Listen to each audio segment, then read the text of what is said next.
मित्रों, भगवान कब, कैसे और किसको मिलते हैं, इस वीडियो में आप जानेंगे। तो जय श्री कृष्ण मित्रों, स्वागत है कथामृत यूट्यूब चैनल पर। मित्रों, भगवान सर्वव्यापक और शाश्वत हैं। वे सबको मिल सकते हैं। आप जिस रूप में भगवान को पाना चाहते हैं उस रूप में आपको मिलते हैं। श्री कृष्ण गीता में भी वचन देते हैं कि ये यथा माम प्रपद्यन्ते तांस तथैव भजाम्यहम्। हे अर्जुन, जो भक्त मुझे जिस प्रकार भजते हैं मैं भी उनको उसी प्रकार भजता हूँ। आप कुशलता से परिश्रम करते हैं, पुरुषार्थ करते हैं तो भगवान पदार्थों के रूप में मिलेंगे। आलसी और प्रमादी रहते हैं तो भगवान रोग और तमोगुण के रूप में मिलेंगे। दुराचारी रहते हैं तो भगवान नरक में मिलेंगे। सदाचारी और संयमी रहते हैं तो भगवान स्वर्ग के रूप में मिलेंगे। सूर्योदय के पहले स्नानादि से शुद्ध होकर प्रणव का जाप करते हैं तो भगवान आनंद के रूप में मिलते हैं। सूर्योदय के बाद भी सोते रहते हैं तो भगवान आलस्य के रूप में मिलेंगे। भगवान की अनेक लीलाओं को, इष्ट देव को, आत्मवेत्ता सद्गुरु को प्यार की निगाहों से देखते हैं, श्रद्धा भाव से, अहोभाव से दिल को भरते हैं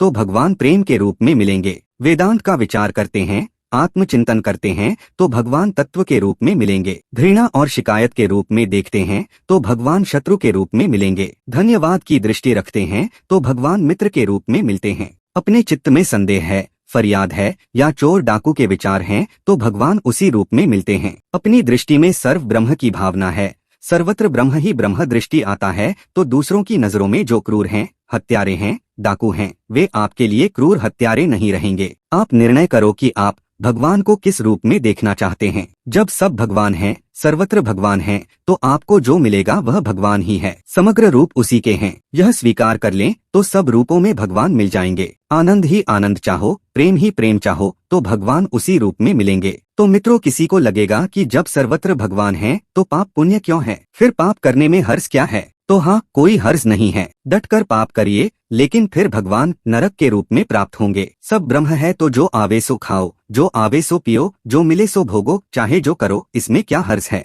भगवान तो सर्वत्र हैं। मित्रों, अगर असंयम से रहोगे तो वे रोग के रूप में प्रकट होंगे और संयम से रहोगे तो स्वास्थ्य के रूप में प्रकट होंगे। भगवान हमारे समक्ष अपने समग्र रूप में प्रकट हो जाएं।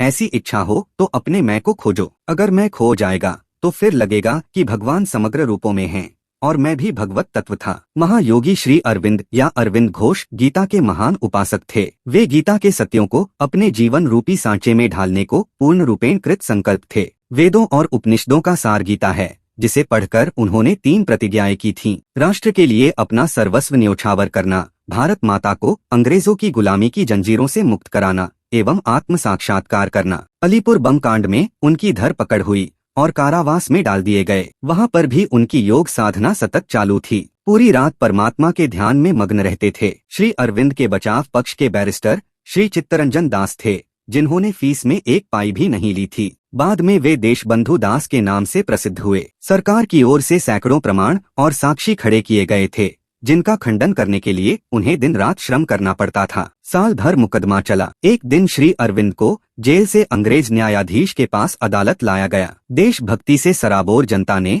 न्यायालय को खचाखच भर दिया था। सरकारी वकीलों के समक्ष बैरिस्टर चित्तरंजन दास उपस्थित हुए। उस समय विद्युत पंखे नहीं थे। विशाल चवर से न्यायाधीश पर हवा की जा रही थी। चवर डुलाने के लिए कैदियों का उपयोग किया जाता था। सरकार की कृत संकल्प थी कि श्री अरविंद को मुजरिम साबित करके फांसी पर लटका दें और श्री अरविंद शांत भाव से श्री कृष्ण का चिंतन किए जा रहे थे। उस समय उन्हें जो अनुभूति हुई वह अत्यंत रसीली थी एवं अद्भुत थी। भगवान के समग्र स्वरूप का गीता वचन प्रत्यक्ष हुआ। श्री अरविंद जी के ही शब्दों में इस प्रकार है कि मैंने न्यायाधीश की ओर देखा तो मुझे उनमें श्री कृष्ण ही मुस्कुराते दिखे। मुझे आश्चर्य हुआ। मैंने वकीलों की ओर देखा तो मुझे वकील दिखाई ही नहीं दिए, सब श्री कृष्ण का रूप दिखाई दिए। वहां उपस्थित कैदियों की ओर निहारा तो सब कृष्ण रूप धारण कर बैठे हुए दिखे। आगे अरविंद जी ने कहा कि जगह जगह मुझे श्री कृष्ण के हूबहू दर्शन हुए। श्री कृष्ण मेरे सामने देखकर बोले, तू बराबर देख, मैं सर्वव्यापी हूँ, फिर डर किस बात का? उनके दिव्य दर्शन से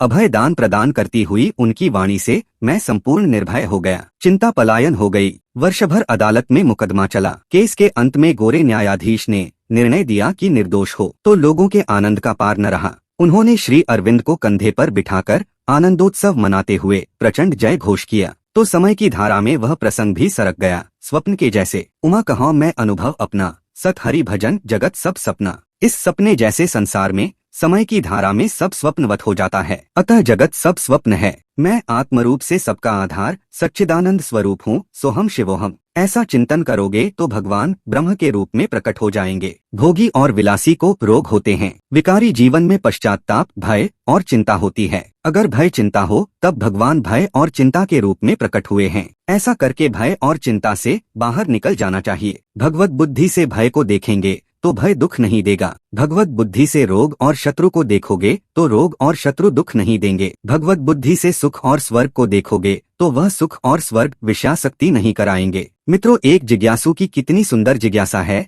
कि आप भगवान को किस रूप में प्रकट करना चाहते हैं। तो भगवान को किसी रूप में प्रकट करना नहीं चाहते, लेकिन भगवान जैसे हैं वैसे जानना चाहते हैं, जैसे हैं वैसे ही देखना चाहते हैं। तो वे सब कुछ हैं, उनको सब कुछ जान लो, देख लो। नरक भी वे ही हैं, स्वर्ग भी वे ही हैं, रोग भी वे ही हैं और स्वास्थ्य भी वे ही हैं, धन्यवाद भी वे ही हैं, शिकायत भी वही हैं। यानी भगवान पूरे दिखने चाहिए। तो पूरा देखने वाला कौन है, उसको पूरा खोजो। जो पूरा देखने वाले को पूरा खोज लेता है, उसके अपने भीतर भगवान पूरे प्रकट हो जाते हैं। खोजने में परिश्रम पड़े तो वे सब कुछ ही हैं, ऐसा संतों का अनुभव है। तो मित्रों, अपने को पूरा खोजोगे तो क्या होगा? तो खोजते खोजते खोजने वाला खो जाएगा। मैं करने वाला मिथ्या हो जाएगा। शेष ब्रह्म ही ब्रह्म रह जाएगा। मित्रों, नमक की पुतली गई समुद्र की थाह लेने, लेकिन पुतली तो खो गई, सागर हो गई। ऐसे ही देह और अहंकार खो गया और केवल ब्रह्म रह गया। तो बूंद भी पानी है और सागर भी पानी है। श्रीमद् आद्य शंकराचार्य ने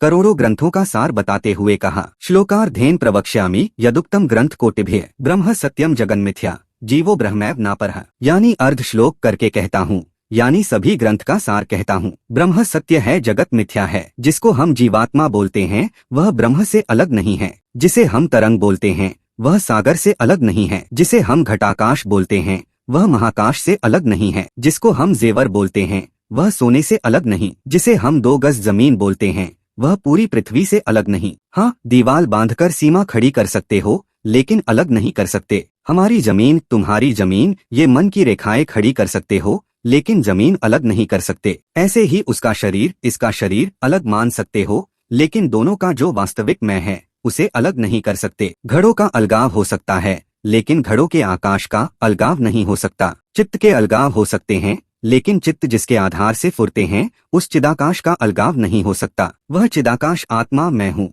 ऐसा ज्ञान कराने का भगीरथ कार्य वेदांत का है। वास्तव में तुम आत्मा हो, विश्वात्मा हो, परब्रह्म परमात्मा हो, मरने और जन्मने वाले पुतले नहीं हो, ऐसा वेदांत दर्शन फरमाता है। ऐसा ज्ञान पचाने वाला सिद्ध पुरुष शूली पर चढ़ते हुए भी निर्भीक होता है, रोते हुए भी नहीं रोता, हंसते हुए भी नहीं हंसता। संतुष्टो अपि न संतुष्टः, खिन्नो अपि न च खिद्यते, तस्याश्चर्य दशाम ताम ताम तादृशा एव जानते। यानी ज्ञानी पुरुष लोक दृष्टि से संतोषवान होते हुए भी संतुष्ट नहीं है और खेद को पाए हुए भी खेद को नहीं प्राप्त होता है। उसकी उस आश्चर्यमय दशा को वैसे ही ज्ञानी जानते हैं। तन सुखाए पिंजर कियो, धरे रैन दिन ध्यान, तुलसी मिटे न वासना, बिना विचारे ज्ञान। करोड़ों वर्ष की समाधि करो, लेकिन आत्मज्ञान तो कुछ निराला ही है। ध्यान भजन करना चाहिए, समाधि करनी चाहिए, लेकिन समाधि वालों को भी फिर इस आत्मज्ञान में आना चाहिए। सेवा अवश्य करनी चाहिए, लेकिन फिर वेदांत में आना चाहिए, नहीं तो सेवा का सूक्ष्म अहंकार आएगा। तो मित्रों, अगर आपने कथामृत को सब्सक्राइब नहीं किया है